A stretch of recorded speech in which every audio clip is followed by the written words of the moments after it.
ঠান্ডা চার্জিলের উপরে চলে এসেছে বন্ধুরা। এই দেখুন বাবা এখানে নিয়ে এসছে, দেখুন বন্ধুরা এই যে।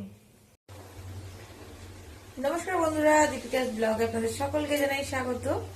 আবারও একটা নতুন ব্লগ ভিডিও নিয়ে চলে এলাম আপনাদের সামনে। এখন বাজে 1:15। আজকে হচ্ছে মঙ্গলবার। তো আমি ভিডিওটা আজকে এখান থেকেই শুরু করছি। ভিডিওটা দেখবেন, আশা করছি ভালো লাগবে। তো আমি সারাদিন কি কি করি সবটাই আপনাদের কাছে তুলে ধরবো। তো দেখবেন ভিডিওটা। এখন রান্না বসিয়েছি, স্নান করে এলাম 1টার সময়। তো 1টার সময় এসে তাতে তাড়াহুড়ো করে ভাত আর ডালটা বসিয়ে দিয়েছি। এই যে ভাত আর ডাল, এদিকে ডালটা সিদ্ধ করছি তুহিনের জন্য, আর আমাদের জন্য মাছ করব একটু মোচা। কালকে যে দেখিয়েছিলাম যে মোচা কাটছিলাম, সে মোচাটা আমার এখনো পর্যন্ত কাটা হয়নি। যাই হোক, কাটছি করে সেই মোচাটাও এখন কাটবো। কেটে রান্না করতে করতে একটু দেরি হবে। সকালে কাজ করছিলাম আর সময় পাইনি। সকালবেলা দোকান থেকে কিছু জিনিস নিয়েছে, সেগুলোও এখনো পর্যন্ত বার করিনি। দেখুন এই যে কিছু জিনিস নিয়ে এসেছিল, লাগবে ঘরে। সুজি, এখানে তেল, সর্ষের তেল, সাদা তেল, এখানে নিয়ে এসেছিল চিনি, একটা নারকোল তেল নিয়ে এসেছিল,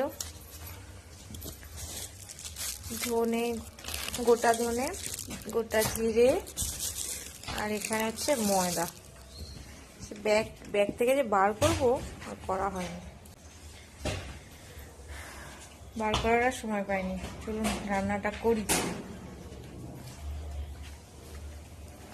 সবজিগুলো কেটে নিই, এগুলো তো ডালটা সিদ্ধ হচ্ছে, ভাতটা এখনো ফোটেনি।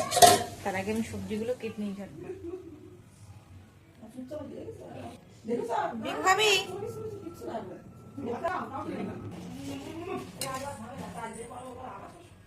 চলে এলাম আবারও। সন্ধে হয়ে গেছে এখন। সন্ধে নাকি রাত হয়ে গেছে, রাত, সন্ধে না। যাই হোক, এখন বাজে 8:45। তো আজকে আমার সকালবেলায় কাজ হয়ে গেছিল, কারণ আমি এই সপ্তাহে তো কাজ নেই, আগের সপ্তাহের কাজটা করছিলাম। সেই কারণে গুড় নেই, গুড় দেবো না, চিনি। আমার যা আগের দিন করেছিল তেলে পিঠেটা চিনি দিয়েই, আর শুধু এই মানে আমি যেগুলো বললাম এগুলো দিয়েই করেছিল। বেশ ভালো হয়েছিল খেতে। আর তুহিনের বাবাকে বলেছি একটু মাখা সন্দেশ আনতে, পরে তুহিনের জন্য কটা পাটিসাপটা করে দেবো। চলুন এখন এই যে বাসন নিয়ে নিয়েছি, এর মধ্যে গোলাবো এই যে ময়দা, চিনি, আর এই বাটিটা আমি আটা মাখি, এই বাটিটার মাপ করে করে সব দেব। এখানে সুজিটাও ভিজিয়ে রেখেছি।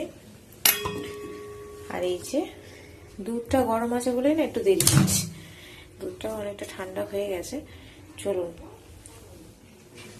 এগুলাকে দেখুন সবটা এর মধ্যে মেপে নিয়ে নিয়েছি। আর এদিকে এই বাসনটার মধ্যে ওই যেটাতে সুজি ভিজিয়েছিলাম ওর মধ্যে দুধটা ঢেলে নিয়েছি। অল্প অল্প দুধ দিয়ে এটাকে পুরো ব্যাটারটাকে আগে রেডি করে নিই। পুরো একদম ব্যাটারটা আমার গোলানো হয়ে গেছে, ভালো করে বেশ গুলিয়ে নিয়েছি। এখন কিছুক্ষণ 5টা মিনিট ঢাকা দিয়ে রাখি, তারপর ভাজা শুরু করব। এদিকে গ্যাসে কড়া বসিয়ে রেখে দিয়েছি, এই 5টা মিনিট ওয়েট করি।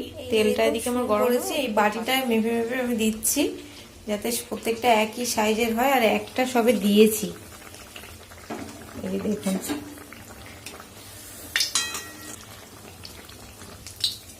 এটা মনে হচ্ছে হয়ে গেছে, এটা তুলে নেব, নিয়ে আর একটা দেবো। দাঁড়ানো না করে করে সব ভুলে যাচ্ছি যেন।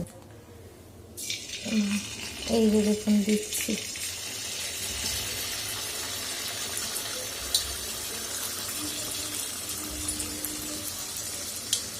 ফুলবে কিনা, আগেটা তো ফুলেছিল, দেখি দাঁড়ান এটা ফুলে কিনা। গ্যাসটা মিডিয়াম দিয়ে রেখেছি, যতক্ষণ না ফুলবে ততক্ষণ হাত দেওয়া যাবে না। আস্তে আস্তে ফুলছে। যে কোনো পিঠে বানাতে গেলে ফুললে বেশ ভালো লাগে। এটাও ফুলেছে, আগেরটাও ফুলেছিল।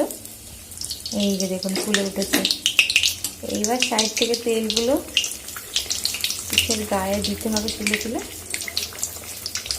এই যে পিঠটা ভাজা হয়ে গেছে। এই যে দেখুন লুচির মতো ফুলেছে, আগেরটা ফুল ছিল তবু আমার মনে হলো একটু গাঢ় রয়েছে ব্যাটারটা, ওই জন্য একটুখানি অল্প করে দুধ দিয়ে আবার গুলিয়ে নিয়েছি। তারপরে দেখুন একটু পাতলা পাতলা হচ্ছে, আর একটু পুরো লুচির মতো ফুলেছে। আর এই কটা করেছি সবে। দাঁড়ান একবার উল্টিয়ে দিই।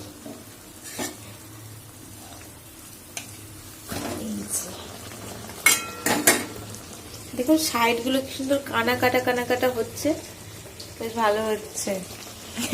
এটাটা দেখুন পুরো সাইডটা কানা কাটা হয়েছে একদম, হেভি লাগে আমার এইভাবে করতে, মানে এরকমটা দেখতে হেভি লাগে। আবারও একটা দিয়ে দিয়েছি, এইভাবে একটা একটা করে তো একটু সময় লাগবে। চলুন ভেজে নিই কিছুটা, তারপর আবার দেখাচ্ছি আপনাদের। এই যে এখানে 5টা হয়ে গেছে, আর এই কড়াই একটাতে বসিয়েছি। চলুন বন্ধুরা, এই দেখুন এদিকে পিঠে ভাজছি, আরও কত কিছু চলে এসছে। বাজারে গেছিল তুহিনের বাবা, এখানে নিয়ে এসছে ডালের বড়া, আমার তো ভীষণ ভালো লাগে এটা, আর তার সাথে চাটনি দিয়েছে, এটা তো আরও হেভি খেতে চাটনিটা। আবার এখানে একটু মাখা সন্দেশ নিয়ে এসছে, ওটা দিয়ে একটু পাটিসাপটা করে দেবো ভাবছি। না 2টো প্যাকেট তো, কি নিয়েছে কে জানে, 2টো প্যাকেটে কি আছে। এখানে গুড়ের রসগোল্লা আছে, এই দুটোতে কি সন্দেশ আছে পরে আপনাদের দেখাচ্ছি, আগে এখন ডালের বড়াটা খেয়ে দিই। এখানে নিয়ে এসে কি, এটা ছানার জিলিপি, বাবা ছেলে খাবে বলেছে, আমি ছানার জিলিপি চলে এসছে। আর এই যে মাখা সন্দেশ, দেখুন বন্ধুরা একটা একটা করে সব কটা ভেজে নিয়েছি, মানে সবটা এখনো ভাজছি। কি দারুণ দেখতে লাগছে, দেখেছেন পুরো কানাগুলো সব প্রত্যেকটা কানা কাটা কাটা হয়েছে, দারুণ দেখতে হয়েছে। দেখুন উপর থেকে দেখাচ্ছি, দারুণ। এই যে এক থালা ভেজে নিয়েছি, আরো কটা ভাজবো, তারপর কটা পাটিসাপটা করে দেবো তুহিনকে। এই যে মানে আপনারাও বাড়িতে বানিয়ে খাবেন। আর এই পৌষ মাসটাই তো সবাই পিঠে পিঠে খায়, পিঠে। এখন কি সুন্দর করে কড়াইতেই বানিয়ে নিচ্ছি পাটি। এই যে তেল দিয়ে দিলাম, ব্যাটারটা সফট, আপনারা গুঁড়িয়ে নিতে পারেন।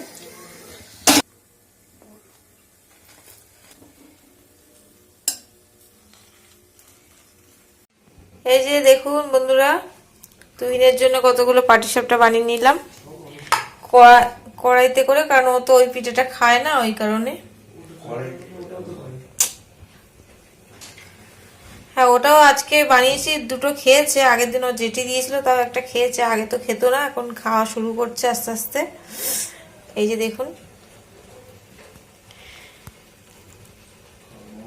কড়াইতে ভালোই হয়েছে, আমি ভাবছিলাম কড়াইতে উঠবে কি না, তো দেখছি যে না, কড়াইতে ভালোই হচ্ছে। চলুন তাহলে আপনারা এইভাবে বানিয়ে খেতে পারেন কড়াইতে, মানে অন্য অন্য ফ্রাই প্যানে বানালে বেশি ভালো হয়, তবে কড়াইতেও এবারে ভালো হয়েছে। তো চলুন ভিডিওটা আজকে এখানেই শেষ করছি।